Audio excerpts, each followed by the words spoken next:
Hey guys, how's it going? Electron Man. Hope you're doing great today.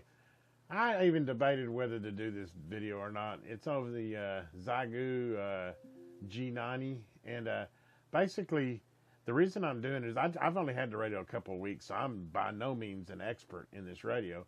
But in purchasing it, actually my nephew got one, and then I got to messing with it and found out I really like it, and I'm kind of like everybody else. About all the videos I've watched, it's for the money. It's a great little radio, great for POTA, which is what I intend to do with it. But anyway, the reason I'm doing this video is because I found that this radio has actually been around for 5 or 6 years, and about every YouTube video I pull up to get me information on how to get familiar with it, they're outdated, and the software has changed so much. Examples of like the filter, even the construction of the radio, it's just changed a lot. And I'm not really finding any current videos on it, especially with the version 1.81 that I'm running. So I thought, why not? I'll go ahead and bring you along and kind of let's see if we can't take some good looks at the Xiegu G90. Okay, guys, now we've got her in focus now. Hopefully it'll stay that way. I'm going to go ahead and power it on. Well, actually, I'll tell you what, let's first just kind of look at it as a whole here. And I'll go ahead and disconnect the mic right here. Disconnect the Anderson clip on the back. And first we'll take a look at the back, which I don't think there's a whole lot's changed back here. Obviously, you got your 8-pin there. You got your input, your COM, your key. And one of the big changes I know from some of the earlier ones is this right here. This uses an Anderson plug, which I think is awesome. I'm a big Anderson plug fan anyway, and I think this is not going to have the weakness or stress. And about everybody has an Anderson plug, so I think that's kind of a cool one. A little ground terminal here to ground the radio if you need to. Let me go ahead and get this Anderson plug back in. Around the front. And by the way, there's so much cool stuff that I've been finding out for 3D printing. If you notice, I got that little cool stand there that I got it on. That was 3D printed, as well as check out all these different knobs that I have printed in multiple colors. This one here, I even put a white dot. I put a white dot on this one here. You've got just a standard black one here. I printed a blue one here. I got a red one here. I can be patriotic with this thing. Got a white one here. As you can see, gives you lots of variety. And the cool thing is because it's such a popular radio, it's been around for 6 years. If you go out to somewhere like Thingiverse, there's all kinds of cool things you can print. Actually, I think I'm going to go ahead and I think right now I kind of like the what color do I want to go with to start with? Don't want to go traditional black, or actually let's just go white right now. But anyway, basically this pulls off of here like so. This is a factory one, which is a little bit small, and then we can just take and we can put on one of my 3D printed one. And I've already tested these, and they actually fit rather nice. So yeah, I think I kind of like the white. If I have dirty hands, that might not be good, but like I said, we got all kinds of different colors we can play with. In fact, we can take the white one off. Whoops. And we could go with, we can try the blue one. Let's see what the blue one looks like. Yeah, I don't know if I like the blue. Yeah, let's just go traditional black for right now. Definitely, I like the feel of the knob better than the factory one. It's just a little bit smaller, and it just seems like it's easier to roll your finger around on that. That's just personal preference. I'm sure there's probably other versions that you can be printed, and I know you can print these too, but I'm actually fine with those. Let me go ahead and plug this mic back in, and let's go ahead and power it up and kind of go over the radio a little bit. Show you a few things I learned. Like I said, I'm no expert in this, guys. I got a couple weeks of playing with it. Actually, my nephew got one and kind of set it up, play with it, and I just got this one in a few days ago, but they're the same version. But we'll go ahead and power it up. We'll kind of go through some things that I found that I find interesting. Probably the number one thing, like I said, with the 1.81 version, is your filtering. And every video I got, it kept telling me to hit the function, and then you could do the high and the low. as far as the filtering. Well, that's totally incorrect. It does nothing. In fact, I hit that high and low. See, it does nothing. And that was driving me crazy. Well, that's kind of find out. It's because 1.81, actually, you got to do it here. And as you can see, it has an arrow pointing that way. And it uses like a tripod setup. So basically, there's your center. So I'm narrowing it on that side. And then if you push this multifunction button again, then I can narrow it on the other side. And basically, that cone there, your center is as that means I'm tightening the filter on both sides of the band. Actually, I found default's pretty good where it is, but it definitely, if you got a lot of QRM going on, we'll go ahead and kind of center those back up. But I thought that was interesting because I couldn't find a video on it. I found filtering works. A few other things that I found that are pretty cool on it is if you hold this button down, you can actually make this do different things. You can have it to where it changes frequency. You can have it to where it changes your squelch. You can have it to where it changes your power out level, your key speed, your FFT scale, your RF gain, which I actually kind of like it on RF gain, but watch what happens if I click that and then hit save. Now whenever I turn this dial, see, it controls my RF gain, which when you're filtering this radio, I found that RF gain's your friend. Between adjusting the two filters and the RF gain, I can get it down pretty quiet. And I have watched a couple other videos where the guy said that the same thing, you know, basically you kind of use the RF gain to get all that background QRM out of it. But anyway, like I said, I'm not telling you probably haven't learned something in another video, but I just think there's just some kind of cool things that I've learned. I also learned that if you hold the power, of course, it's got an amazing tuner. I have just played with the tuner, and it keeps amazing me how well the tuner works on this thing. I've got in fact, I did a video on my MFJ full size 993 tuner, and this is faster, and I think it really, honestly, I hate to say it, but I think it even does a little bit better. But there's some other features, like if you hold the power button here, you can actually turn it into an SWR scanner, so it can actually scan the band, kind of like a VNA, which I think is pretty cool. As you can see, I'm actually tuned into where I'm at. But anyway, I thought that was cool, and we can just do quit to get out of that right there. What else was there that I thought was really interesting? Oh, if you hold this function button down here, you can do all your different volume, frequency, channel, band. Then actually hit next here. That's your preamp attenuator. Split. You got your LCD display. You got your auxiliary in, which if you're using FT8, that'll become important. Auxiliary out, the same thing with FT8, because that's obviously auxiliaries where you're going to be running those at. You got RC clock, and then you got full band and ham band.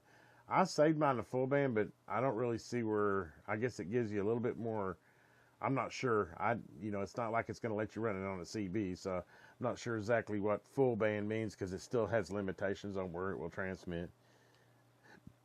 And then you have your beep. You can turn the beep on and off of the radio, and this is kind of cool. This pulls up the version where actually you'll see right here that I've got version 1.81. August 25th, 2025 is the version that I'm running on the base, and then on the I guess it's really the app of the front. It is version 1.81, August 22nd, 2025. So anyway, that's the versions I have, and go ahead and get out of this, exit out of that. And I love the band, the spectrum scope on it. It's probably one of the better ones. I have a 991A, and I'm very impressed with it. It's very responsive. It has a fast scan on it, and so even though the screen is really little, that's something I found out when I had my nephews before I purchased mine, is I thought the small screen was going to be distracting, but it's so crystal clear that I don't find myself really wishing it was bigger. I mean, obviously you always I'd love to have a huge screen like this, but it's very clear and it's easy to see. And I mean, not POTA working or something, I think this thing will be great. I'm really impressed with the clarity of it, and it has a lot of good information on the screen. I'm trying to think what else I could show on here. Like I said, there's plenty of other videos out there that cover probably a lot more stuff than I'm going to show here. This right here is where you can switch to your bands. Like I can go over to, you know, go over to 20 meters here, and then I just hit tune here. Boom, it tuned that fast, and I'm ready to get up in time. In fact, I've been doing some hunting on this with POTA, and I've been very impressed with the audio reports have been excellent on it. You can push the volume control, and it takes you from speaker output to headphone speaker, just a couple of things like that. Down here, you've got your preamp, which kind of explain that. You actually have if you notice, you'll have a P, and that means the preamp is on. It means you're increasing your receive. Then you have an A, which is that's attenuate, so that is trying to attenuate a signal down, like you got a bunch of QRM and you want to drop it down, you can attenuate it with that. And of course, obviously, if neither one of them are lit, that means that you have a, you know, you're not preamping anything, you're just straight through the radio. Same with the AGC. You can actually do the AGC automatic. You can do that, which is with AGC with 2 lines means that there is no AGC, so you disable the AGC. And I'm not sure what S and F are. I know A is automatic. I found that this is the one I like, and S seems to be a little quieter depending on where I'm working it. So, you know, like I said, go reference. I'm not sure what the S stands for, but I usually run the AGC on auto, and I play with the preamp more than anything. Typically, I don't run the preamp because it just kind of brings the noise in. But sometimes, you know, if you got a really weak signal, that it's nice to have the preamp on. Haven't really had to use attenuate for the bands I've been working, but I could see if your QRM's real high, that might be handy to have it to where you can attenuate some of that down. And I mean, there's just all kinds of deals. You can hold the function here, and of course I showed you that. And then you got down here, this is your VM memory. I don't have any memories in it right now. Of course, like I showed you, this is the AGC, which you can turn a noise blank on and off here, which I've got it on right now, but you can turn it off, and if you hit it again, you can change the noise blinker level. Don't really see a whole lot with that, but I'm you know, maybe that's on AM or something, and I'm usually running sideband on it. Of course, this right here is the audio compression for the output of the audio, and it definitely makes a difference. If you want to get full output, it really compresses and pushes that out. You can definitely tell a difference in the audio output. I tried to listen to it on another radio, but I get so much feedback. But the reports I got is that they said it sounds definitely a little louder, but not quite as natural. Got your key lock there. Switch here, switch from the bands, and these are the modes that you can switch from mode to mode: upper sideband, lower sideband, AM, narrow FM, CW.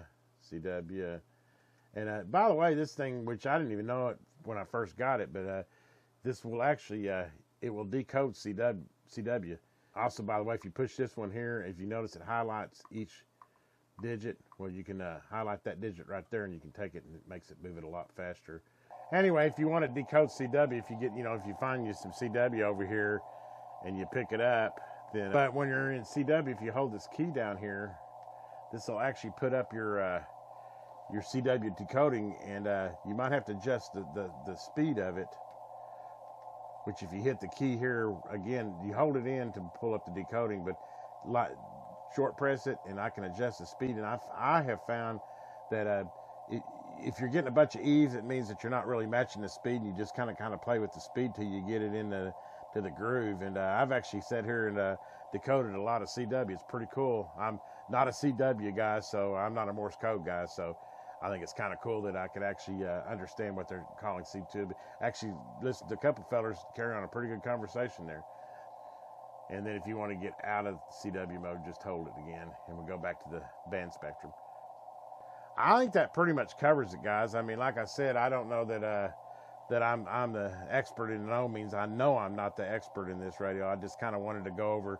I thought it was worth bringing up the changes that I've seen from the videos that I watched that are 6 years old, and it looks like they've definitely made some progresses on it. And they said these used to run hot, and I've worked it on hunting on POTA for the last couple of days, and this radio barely gets warm to the touch. So apparently that's something that they solved in these later versions, because I'm not having a heat problem.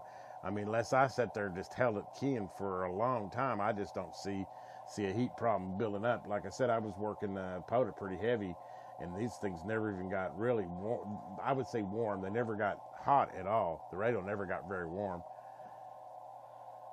trying to see if there's anything else. Oh, I did go ahead when I purchased this from Radio Italy. I went ahead and got the DE19 expansion, which I don't know. Let me see if I can get to show this to you. But I got this. See if I can get it to focus in for you. Focus, focus, focus, focus. There we go. But I bought this DE19 expansion card, and I'll probably do a separate video on this, getting this hooked up. But this is the easy one. This is the one that actually has all the pre-made cables. Basically, it's just going to be some few settings there as far as, but everything, all the cables are pre-made, so it's basically just a matter of plugging it in. But there's kind of what it looks like. Looks like it's going to be a pretty cool little nodule. And they got a really good package bundle deal out there, Radio Italy. I mean, Radio Italy sure didn't give me any discount or anything, but I will shout out to them that, come on, focus. But anyway, yeah, I mean, that kind of covers the what I've got to cover on it.